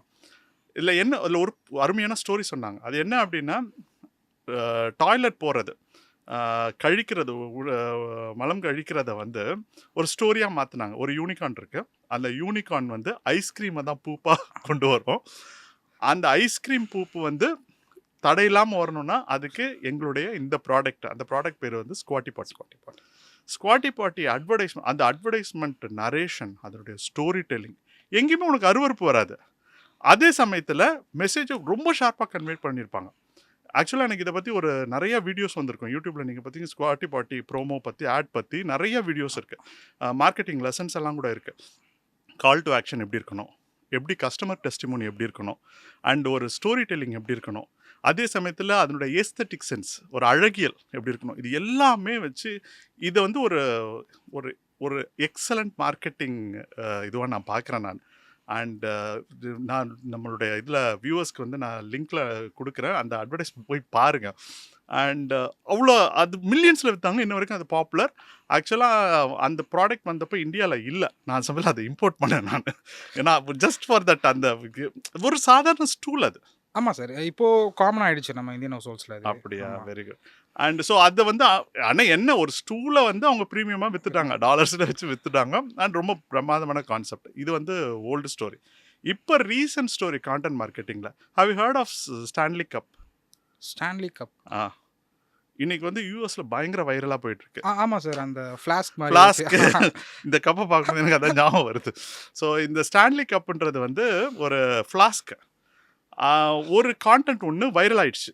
அந்த வைரல்னால அந்த சிஇஓ வந்து ஒரு ஸ்ட்ராட்டஜி எடுத்து அந்த ஸ்டான்லி கப் வந்து இன்னைக்கு வந்து ஒரு ப்ரெஸ்டீஜ் சிம்பிள் ஆயிடுச்சு ஜென்சி கிட்ஸ், அதுவும் எஸ்பெஷலி கேர்ள்ஸ் மத்தியில். சார் ஆக்சுவலி அது ஏதோ ஒரு பில்டிங்ல எரிஞ்சது, இந்த கப் பில்டிங்ல கார்ல எரிஞ்சது. பட் அந்த கப் மட்டும் அப்படியே இருந்தது. உள்ள இருந்த இது வந்து கோல்டு, அதனோட சில்னஸோட இருந்தது. அந்த காஃபியோ சம்திங், கோல்ட் காஃபியோ சாக்லேட் சில்னஸோட இருந்துன்னு சொல்லிட்டு ஒரு பொண்ணு வந்து ஒரு வீடியோ போட்டிருக்கு. அதையும் நான் லிங்க்ல நான் போடுறேன், இந்த பிக்சர்ஸ்ல இருக்கும்.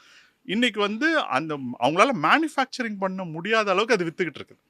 அந்த வீடியோ எடுத்து போட்டது வந்து ஒரு கான்டென்ட்ன்றீங்களா சார்? இல்லை, அது ட்ரூவா ஃபால்ஸான்றது டிபேட் போயிட்டு இருக்கு. எனக்கு அதை பற்றி நான் பேசணும்னு விரும்பலை. எனக்கும் தெரியல, என்ன ஜட்ஜ் பண்ண முடியல. But the story sold. நான் இந்தியாவில் வந்து கான்டென்ட் மார்க்கெட்டிங் சக்ஸஸ் வந்து நான் ஜெனசிஸ் பிராண்டில் நாங்கள் பண்ணதும், நான் வந்து ஒரு யூனிவர்சிட்டிக்கு மார்க்கெட்டிங் பண்ணோம் நாங்கள். அப்போது ஒரு பிரமாதமான ஒரு ஸ்ட்ராட்டஜி பண்ணோம். அது என்ன ஸ்ட்ராட்டஜி அப்படின்னா, எங்களுடைய அந்த யூனிவர்சிட்டிக்கான கேப்டிவ் ஆடியன்ஸ் வந்து ஸ்டூடெண்ட்ஸ் தான், +1 +2 ஸ்டூடெண்ட்ஸ். அவங்களுடைய கைட்ஸை வந்து நாங்கள் ஃப்ரீயாக டிஸ்ட்ரிபியூட் பண்ணோம். அது ஃப்ரீயாக டிஸ்ட்ரிபியூட் பண்ணது மூலமாக we got a trust. So அது மூலமாக எங்களுக்கு வந்து அட்மிஷன் நடந்தது. ஆக்சுவலாக கான்டென்ட் மார்க்கெட்டிங்கில் சிஎஸ்சி பிராண்டு, தமிழ்நாட்டில் வந்து பிராண்ட் இருக்காங்கல்ல, எனக்கு தெரிஞ்சு ஒரு காலத்தில் அவங்க தான் பெஸ்ட் கேம்பெயின்னு சொல்லுவேன். எப்படின்னா தமிழ்நாடு ஃபுல்லாக கிட்டத்தட்ட 450-500 பிரான்ச்சுக்கு மேலே அவங்க வச்சுருந்தாங்க. லாட் ஆஃப் அவுட்டோர் ஆக்டிவிட்டி பண்ணுவாங்க ஒவ்வொரு பிரான்ச்சும். அதில் ரொம்ப முக்கியமானது என்னென்னா, இந்த 10th +2 ஸ்டூடெண்ட்ஸுக்கு வந்து ஃப்ரீ கைட்ஸ் டிஸ்ட்ரிபியூட் பண்ணுவாங்க. இதை கூட நான் ஒரு கான்டென்ட் மார்க்கெட்டிங் ஸ்ட்ராட்டஜியாக தான் பார்க்குறேன். ஏன்னா கான்டென்ட் மார்க்கெட்டிங்கிறது உங்களுடைய கிளைண்ட்டை எஜுகேட் பண்ணுறதுக்கு, என்கேஜ் பண்ணுறதுக்கு நீங்கள் கொடுக்குற ஒரு கிவர். ஆக்சுவலாக சப்கான்ஷியஸ் மைண்ட்லேயே வந்து ஒரு ட்ரஸ்ட்டை கிரியேட் பண்ணுறதுக்கான ஃபர்ஸ்ட் அவங்ககிட்ட இருந்து வாங்குறதுக்கு முன்னாடி நீ வாங்கிடலாம் அவங்க கையில இருந்து. ஸோ அதனால ஆட்டோமேட்டிக்காக என்னது, அவங்க trust. You are benefiting from the business before you become a customer of the business. So content marketing is something like you help. இன்னைக்கு வந்து நிறைய சாஃப்ட்வேர் டூல்ஸ் இருக்காங்க. தே கிவ் இது கொடுக்குறாங்கல்ல, ஃப்ரீ ட்ரையல்லாம் கொடுக்குறாங்கல்ல. ஸோ அதுவும் ஒரு கான்டென்ட் மார்க்கெட்டிங்கான ஒரு விஷயமாக தான் நான் பார்க்குறேன். கான்டென்ட் மார்க்கெட்டிங்கிறது வந்து நாட் ஓன்லி ஃப்ரீ ட்ரையல் கொடுக்குறது மட்டும் கிடையாது, கஸ்டமருக்கு வந்து இவங்க எஜுகேட் பண்ணுறது, அவங்கள எடிஃபை பண்ணுறது, அவங்கள எலிவேட் பண்ணுறது. அதுதான் வந்து கான்டென்ட் மார்க்கெட்டிங்கோட important crux. Okay sir. Sir லாஸ்ட்டாக ஒரே கொஷின் சார், செஷனை முடிச்சுக்கலாம். என்னென்னா, இப்போ as a businessman, as a entrepreneur, நான் வந்து இந்த கான்டென்ட் மார்க்கெட்டிங்கில் கான்சென்ட்ரேட் பண்ணோம் அப்படின்னா ஒரு ஏஜென்சி இல்லை யாராவது கிரியேட்டர்ஸ் கூட ஒர்க் பண்ணுறது பெஸ்ட்டா, இல்லை நானே அதை கற்றுக்கிட்டு பண்ணணுமா? நீங்கள் ஒரு ஆண்டர்ப்ரனராக இருக்கீங்க, உங்களுக்கு டைம் இருக்குது, ஏஜ் இருக்குது அப்படின்னா நீங்கள் அதை கற்றுக்கணும். கான்டென்ட் அப்படின்றதே வந்து நான் முன்னாடியே சொன்ன மாதிரி அது ஒரு ஆண்டர்ப்ரனருடைய மைண்டில் தான் அது உருவாகணும். இப்போ கான்டென்ட்டில் வந்து ஃபஸ்ட்டு வந்து முதல் இம்பார்ட்டன்ட் வந்து கான்டென்ட் ஸ்ட்ராட்டஜி. அதுக்கு உங்களுக்கு ப்ரொஃபஷனல் ஹெல்ப் தேவை. So that is one thing. That is Brand Puli we provide that service. Content ஸ்ட்ராட்டஜிக்கு உங்களுக்கு ஹெல்ப் தேவைப்படும். ஆனால் கான்டென்ட் ஒன்ஸ் நீங்கள் அது கிடச்சிருச்சுன்னு வச்சுக்கோங்களேன், தென் ஆஃப்டர் தட் அந்த கான்டென்ட்டை க்ரியேட் பண்ணுறதுக்கு you can higher people. Okay, content create பண்ணி தரத்துக்கு ரைட்டர்ஸ் கிடைப்பாங்க, வீடியோ மேக்கர்ஸ் கிடைப்பாங்க, அவங்க கிடைப்பாங்க. அதுக்கப்புறம் கான்டென்ட்டை ஆப்டிமைஸ் பண்ணணும், அதுக்கப்புறம் டிஸ்ட்ரிபியூட் பண்ணணும். ஸோ இதுதான் வந்து ஸ்டெப்ஸ். ஸோ இந்த ஸ்டெப்ஸை நீங்கள் லேர்ன் பண்ணி, நான் சிம்பிளாக என்ன சொல்லுவேன்னா, நீங்கள் பிராண்ட் புலி சேனலை ஃபாலோ பண்ணுங்கள் அண்ட் எங்களுடைய பாட்காஸ்ட் எல்லாம் கேளுங்க. நாங்கள் நிறைய ஃப்ரீ புக்ஸ் இதெல்லாம் கொண்டு வர போகிறோம். ஸோ அதெல்லாம் நீங்கள் பார்த்தீங்கன்னா கூட you will be able to get lot of information at free of cost. We are actually planning to do a lot of webinars and live sessions, ஒர்க் ஷாப்ஸும் ரன் பண்ண போகிறோம். ஸோ எதெல்லாம் உங்களால் பார்ட்டிசிபேட் பண்ண முடியுமோ அதில் பார்ட்டிசிபேட் பண்ணுங்கள். ஓகே, பிஸ்னஸஸ் ஆண்டர்பிரினர்ஸ் எல்லாருமே யாருக்கு வந்து இது தேவைன்னு நினைக்கிறாங்களோ அவங்க வரலாம். ஓகே ஓகே சார், உங்களுக்கு வந்து இது யூஸ்ஃபுல்லாக இருக்கும். Okay okay sir, thank you Mansoor. Thank you sir. And next எபிசோடில் வி வில் கேஸ் ஸ்டடிஸ் பார்ப்போம். Okay sir. கான்டென்ட் இன்னும் டெப்த்தாக போகும். ஸ்ட்ராட்டஜினா எப்படி பண்ணுறது, கான்டென்ட் ஸ்ட்ராட்டஜி எப்படி, ஃப்ரேம் ஒர்க் எப்படி இருக்கும், இன்னும் கூட டீப்பராக நம்ம போகலாம். Okay sir. இந்த வீடியோ ஏர் ஆனோடனே ஆடியன்ஸ் சொல்கிற சில விஷயங்கள்லாம் கூட நான் எடுத்துகிட்டு வரேன் சார் நெக்ஸ்ட் வீடியோவில். கண்டிப்பாக அதை பற்றியும் டிஸ்கஸ் பண்ணுவோம். And also if possible will try to have some guest. ஒரு 3-4 எபிசோடுக்கு அப்புறமா we will have guest also. And thank you so much for joining us. And உங்களுடைய ஃபீட்பேக் எங்களுக்கு முக்கியம். நாங்கள் எந்த விதத்தில் உங்களுடைய பிஸ்னஸஸ்க்கு இல்லை உங்களுடைய க்ரியேட்டிவ் ஜேர்னிக்கு நாங்கள் எப்படி ஹெல்ப் பண்ணலாம் அப்படின்றது எங்களுக்கு சஜஷனில் சொல்லுங்கள். We are very keen to work together. Thank you so much. Thank you.